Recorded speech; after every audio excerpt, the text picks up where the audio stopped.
Hello there, welcome to JCG TV. So in this tutorial, I'll be using Photoshop 2020, okay? And I'll be going around the topics, creating a document, saving files.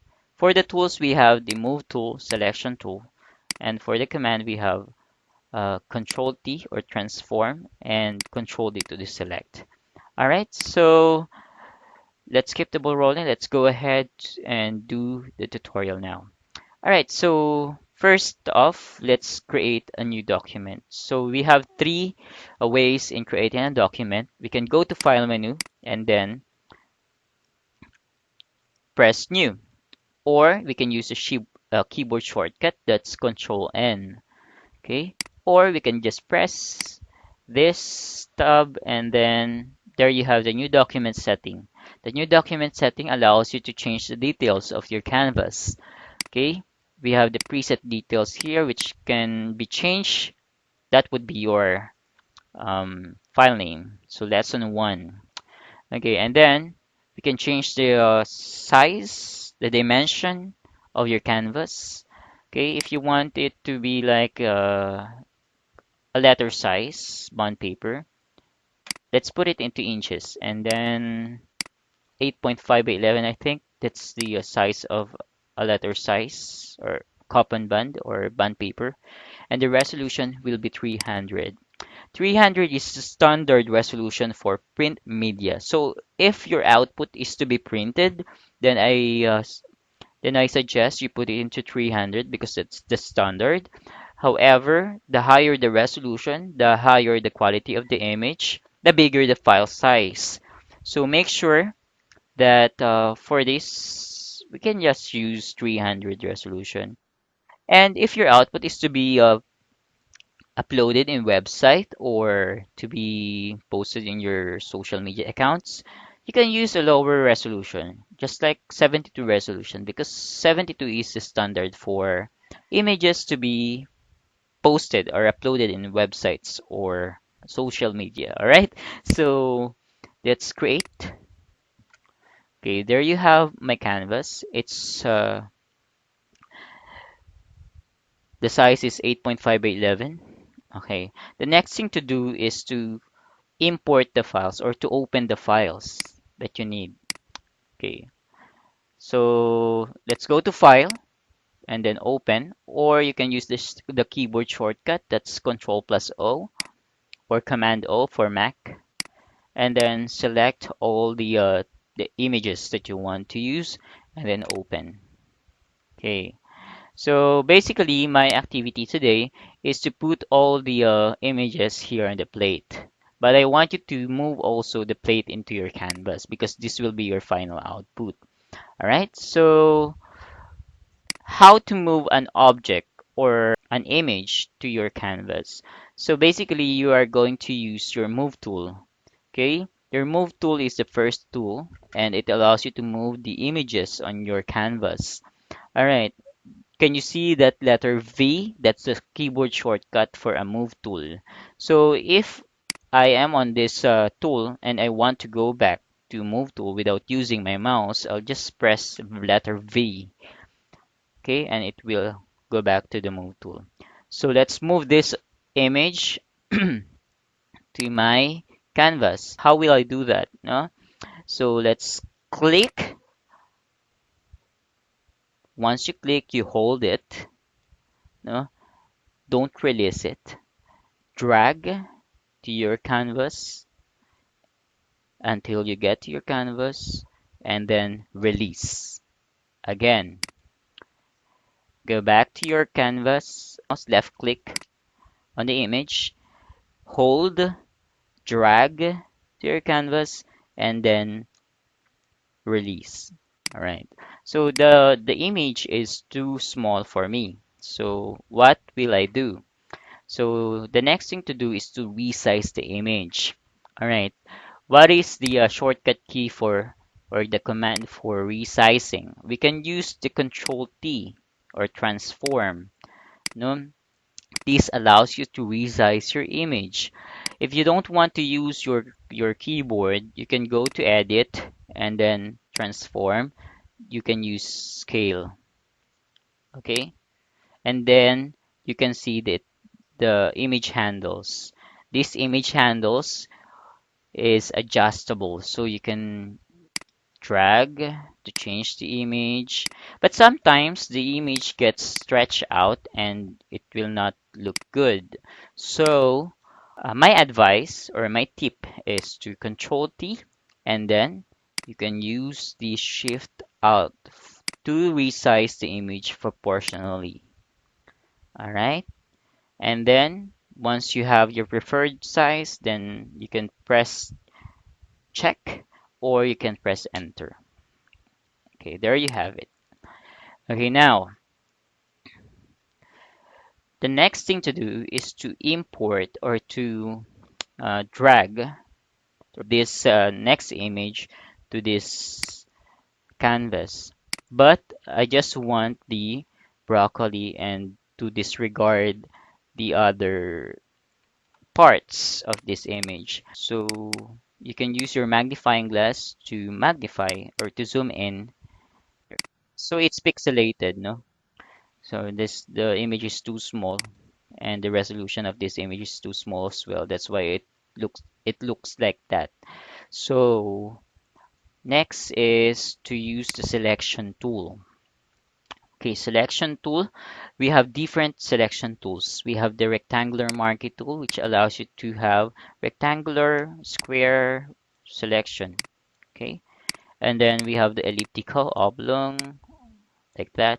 Elliptical allows you to select a part of the image or a portion of the image in a circular way. Single marquee row, a row, single column. Okay, we also have here the lasso tool. Lasso tool allows you to have to freehand select. No? Just press and then drag your mouse. Follow the image or follow the curves with your mouse. Okay, until you get to the starting point. Okay, now I have the selection. This portion is selected. Okay, next we have the polygonal marquee tool. Polygonal marquee tool allows you to select portions in a polygonal way. Halimbawa, ito. Okay, it doesn't create any curves. Okay, how does it work? Ganito lang yan. Press a starting point, press another point, press another point, point, just like that, and go back to the starting point. All right. So, how will I deselect the transfer the selection? No, if I want to remove the selection, I'll be using a command Control D, deselect, meaning all the selections. For example, an elliptical selection here, and I want to remove the selection. Control D, deselect. Okay, so there's no selection now. Okay, so let's select this broccoli. Disregard the plate and the white area.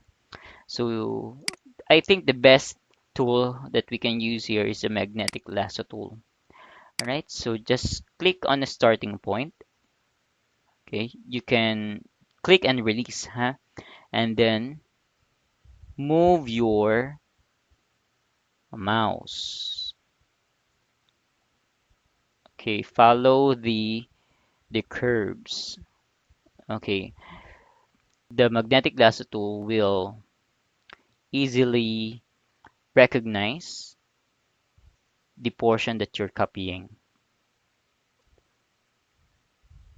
Okay, this is not the best tool for selection precisely for a precise selection. What I'm using is a pen tool, no? Pero since this is a basic of Photoshop, we can pen tool will be discussed in some other episodes or some other tutorial. All right, so Okay, I have now the selection tool. I have now the selected area of the image. So what I'm going to use is the move tool to move the selected area. Okay, so I'm going to click to drag it to my canvas and then place it there. You notice that when I move, by the way, you'll notice that when I move the object, the image to my canvas, it creates layers. So my layer 1 is above my background, the white area. My layer 2 is the broccoli that is above my layer 1 or the plate. Okay, so make sure to always remember the principle of layering. So when I move or drag it down, the layer 2 or the broccoli will be under the layer 1. But when I want this layer 1 to be at the bottom part of the broccoli, I'll just drag it down like that. Okay, and then you make sure that you are on the right layer before doing any process or any command. Okay, so click on that layer 2, Control T to transform, and then Shift Alt to proportionally resize the image, and then press check, or you can just press enter. There you have it. Okay, let's try another one. So let's click on this. It's too small, so I'm going to use magnifying glass. Uh, Press this tool option bar above your below your menu bar. You can magnify. Okay, and then let's select the fish. So let's use a magnetic lasso tool again. Press a starting point. Move your magnetic lasso tool. Nakakagutom. Okay, actually ito yung ulam namin kanina. Okay, so ayun. So may selection na ako. Now, I'm going to use the move tool and then drag, click and drag. Don't release it yet until you get to your canvas. It's too small, so Control T and then Shift Alt and then press check or press enter. Now you can just okay, you can just rearrange the layers. Okay, Control T, this one, Control T, litan natin ng konti. Okay, yan. So, dyan nagtatapos ang ating tutorial on how to use your, on how to create a document, how to use your move tool, your selection tool, particularly the magnetic lasso tool, your command, Control T, and your command, Control D to deselect. All right. Now, lastly is to save your file. For instance, I want to save it as JPEG. You will just go to File, just like any other software. Now you can go to File menu, Save As, Save on your computer, and then PSD. The file type is PSD. When the file type is PSD, you can be able to change some details again on your Photoshop software, meaning you can edit it, okay? But when you finalize it, you can use PNG, you can use JPEG, or you can use GIF if you want. But for this lesson, I'll be just using PSD first, so we can edit it the next time that we need it. PSD file, Photoshop data, and then save for Photoshop document. All right, so that's it. Let's save another file and put it into JPEG. Lesson 1, and then press. Okay, so we have tackled all the things that we need to tackle on our lesson one. This is JCGTV. Have a great day. Bye bye.